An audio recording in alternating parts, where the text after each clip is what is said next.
ખાસ રજૂઆતમાં સ્વાગત। સુરતમાં પ્રથમવાર કોઈ આરોપીના ઘર પર ફરશે દાદાનું બુલડોઝર। કુખ્યાત ગુનેગાર રાહુલના ત્યાં ડિમોલિશનની કામગીરી હાથ ધરાશે। આરોપી રાહુલ વિરુદ્ધ 22 ગુના નોંધાયેલા હોવાનો ખુલાસો થયો છે। ગુસ્સી ટોક, મારામારી, હત્યા જેવા ગંભીર ગુનામાં સામેલ છે આરોપી। આસપાસના પોલીસ મથકના અધિકારી, મનપા અને એસઆરપીની મદદ લેવાઈ છે। ડિમોલિશનની કાર્યવાહીને લઈ પોલીસે પણ ચાંપતો બંદોબસ્ત ગોઠવી દીધો છે।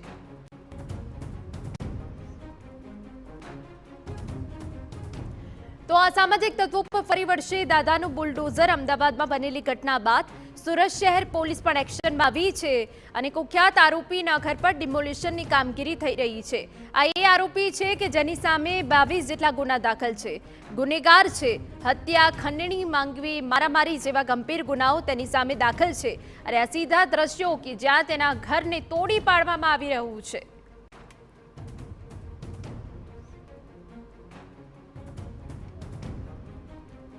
ગુસ્સી ટોક, મારામારી, હત્યા જેવા ગંભીર ગુના આરોપી સામે નોંધાઈ ચૂક્યા છે। અમદાવાદમાં પણ જે અસામાજિક તત્વોએ આતંક મચાવ્યો હતો ત્યાં પણ ડિમોલિશનની કામગીરી થઈ। એક સ્પષ્ટ આદેશ આપી દેવામાં આવ્યો છે કે હવે એક પણ ગુનેગારને નહીં છોડવામાં આવે અને તે બાદ ઉધના પોલીસ દ્વારા કાર્યવાહી કરવામાં આવી। સુરત પોલીસ એક્શન આવી ગઈ છે કે જ્યાં ચોકીની આસપાસ રહેતા તમામ જે બુટલેગરો છે ત્યાં પણ મોડી રાત્રે ચેકિંગ હાથ ધરવામાં આવ્યું હતું, પરંતુ હવે જે ગુનેગાર છે, જે ગુનો કરે છે તેમના ઉપર આ કાર્યવાહી, ડિમોલિશનની કામગીરી।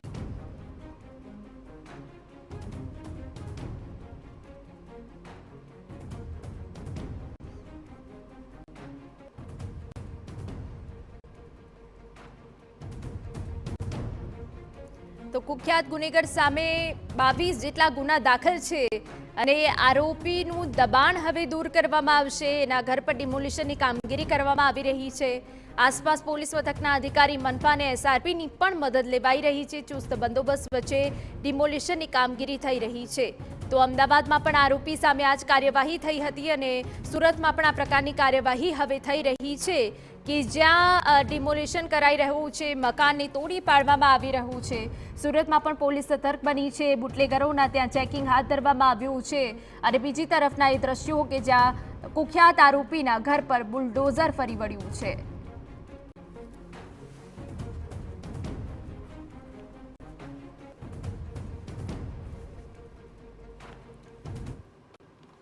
ગુજરાત રાજ્યના ડીજીપી તરફથી જે રીતે અલગ અલગ શહેરના પોલીસ કમિશનરોને જે આદેશ કર્યો છે અને તે અંતર્ગત સુરત પોલીસ એક્શનમાં આવી છે। રાત્રિથી અલગ અલગ વિસ્તારોની અંદર અલગ અલગ બ્રાન્ચો દ્વારા જે કોમ્બિંગ કરવામાં આવી છે અને ત્યારે ઉધના પોલીસ દ્વારા ઉધના વિસ્તારમાં રહેતા જે રાહુલ એપાર્ટમેન્ટનો નામનો જે ઈસમ છે તેની સામે અલગ અલગ જે કહી શકાય છે કે 20થી વધુ ગંભીર જે ગુના નોંધાયા છે તે જે નોંધવામાં આવ્યા છે તેને જે ઘર છે જે વિસ્તારમાં રહે છે તેમનું ડિમોલેશન જે કરવાની જે કામગીરી છે તે કરવામાં આવી રહી છે। અત્યારે જોઈ શકાય છે કે સુરત મહાનગરપાલિકાની જે ટીમ છે જે રાહુલ એપાર્ટમેન્ટ જે વિસ્તારની અંદર છે અને જે કામગીરી છે ડિમોલેશન જે મકાન છે તે આ પોલીસ જોઈ શકાય છે કે જે કનેક્શન જે કાપવાની જે કામગીરી છે તે પણ કરવામાં આવી છે। ડીજીવીસીએલના અધિકારીઓને સાથે રાખી ગેરકાયદેસર જે લાઇટનું જે કનેક્શન રાખવામાં આવ્યું છે તેની સામે જે આખું ડિમોલેશનની જે કામગીરી કરવાની હાથ ધરવામાં આવી છે। મહત્વની વસ્તુ એ છે કે સુરતની અંદર જે અલગ અલગ 300 થી 400 જેટલા ઈસમો જે માથાભારે ઈસમો જે લિસ્ટ બનાવવામાં આવી છે તેમના આધારે અત્યારે પોલીસ દ્વારા જે તમામ જે ડિમોલેશન જે ઈસમો છે તેમની કામગીરી કરવાની હાથ ધરવામાં આવી રહી છે। અત્યારે દ્રશ્યોની ડીસીપી છે સાહેબ, કઈ રીતની કામગીરી? આજરોજ રાહુલ એપાર્ટમેન્ટ તરીકે જે કુખ્યાત વ્યક્તિ છે, જે રાહુલ પીંપળે છે, એ ગુજસીટોકનો આરોપી છે। એણે પોતાના રહેઠાણની બાજુમાં જ 3 રૂમ બનાવેલા છે ગેરકાયદેસર રીતના। આ રૂમમાં એ પોતાના મિત્રો સાથે બેસી રહે છે, લોકોને પરેશાન કરે છે। આ પ્રકારની વસ્તુ પોલીસના ધ્યાને આવી છે। અગાઉ પણ એના વિરુદ્ધ મર્ડર અને અન્ય ખંડણીના અને એવા પ્રકારના ગુનાઓ નોંધાયેલા છે। એ જ બાબતને લઈને એના ઉપર અગાઉ ગુજસીટોકની કાર્યવાહી પણ કરવામાં આવી હતી। આ ઉપરાંત એના ઉપર પાસાની પણ કાર્યવાહી થઈ હતી। હાલમાં પોલીસના ધ્યાને આવ્યું છે કે એ આ પ્રકારની એક 3 રૂમો બનાવી કે જે ગેરકાયદેસર દબાણ તો છે જ, સાથે સાથે એનો ઉપયોગ પણ એ અસામાજિક પ્રવૃત્તિ માટે કરી છે। એટલે પોલીસે એસએમસીની ટીમને સાથે રાખી અને અમે આ કાર્યવાહી કરી છે। એસએમસીની ટીમે પોતાનો જે નિયમ અનુસાર કાર્યવાહીઓ શરૂ કરી છે અને પોલીસ વિભાગે એને મદદ પૂરી પાડી છે। જે રીતે દ્રશ્યોની અંદર જોઈ શકાય છે અત્યારે સુરત મહાનગરપાલિકાની ડીજીવીસીએલની ટીમ છે તે અહીંયા ઘટના સ્થળે પહોંચી છે અને ડિમોલેશનની જે કામગીરી છે તે હાથ ધરવામાં આવી છે. સુરત પોલીસની વાત કરીએ તો સુરત પોલીસ દ્વારા એક લિસ્ટ બનાવવામાં આવ્યું છે, જેની અંદર 300 થી 400 ગંભીર ગુનાના જે આરોપી છે, ઈસમો છે, તેમનું જે લિસ્ટ બનાવવામાં આવ્યું છે અને અલગ અલગ જે વિસ્તારની અંદર રહે છે, જે વિસ્તારની અંદર તેમનો જે ત્રાસ જોવા મળતો હોય છે, લોકોને હેરાન પરેશાન કરતા હોય છે, તે વિસ્તારની અંદર જે કામગીરી છે તે હવે પોલીસ તરફથી કરવામાં આવી છે. સુરત મહાનગરપાલિકા દ્વારા જે વિસ્તારની અંદર ગેરકાયદેસર બાંધકામ અથવા ગેરકાયદેસર કબજો જે કરવામાં આવ્યો છે તેમની જે કાર્યવાહી છે તે અત્યારે હવે કરવામાં આવી રહી છે. સુરતની અંદર પ્રથમ વખત દાદાનું જે બુલડોઝર કહી શકાય, સુરતની અંદર પ્રથમ વખત જે રીતે ડિમોલિશનની જે કામગીરી છે, અસામાજિક ઈસમોના અડ્ડા ઉપર જે કામગીરી છે તે કરવામાં આવી રહી છે.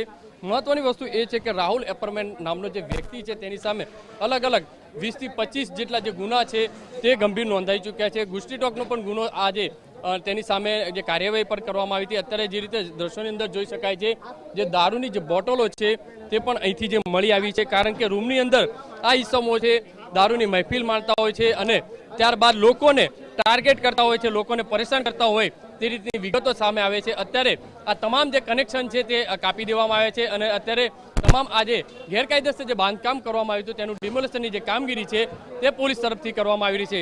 એટલે કહી શકાય કે અલગ અલગ જે વિસ્તારો છે, હજુ પણ જે ક્રિમિનલ જે વ્યક્તિઓ છે તેમની સામે આ રીતે ગાડીઓ છે તે પોલીસ દ્વારા અને મહાનગરપાલિકા દ્વારા કસવામાં આવશે. કેમેરામેન સંજય ચંડલ સાથે બલદેવ સુથાર, TV9 સુરત. દબાણ દૂર કરવાની તજવીજ હાથ ધરવામાં આવી રહી છે અને જ્યાં પોલીસના ચુસ્ત બંદોબસ્ત વચ્ચે સમગ્ર કાર્યવાહી થઈ રહી છે. આજે રાહુલ નામનો જે કુખ્યાત આરોપી છે તેની સામે 22 જેટલા ગુના નોંધાયેલા છે.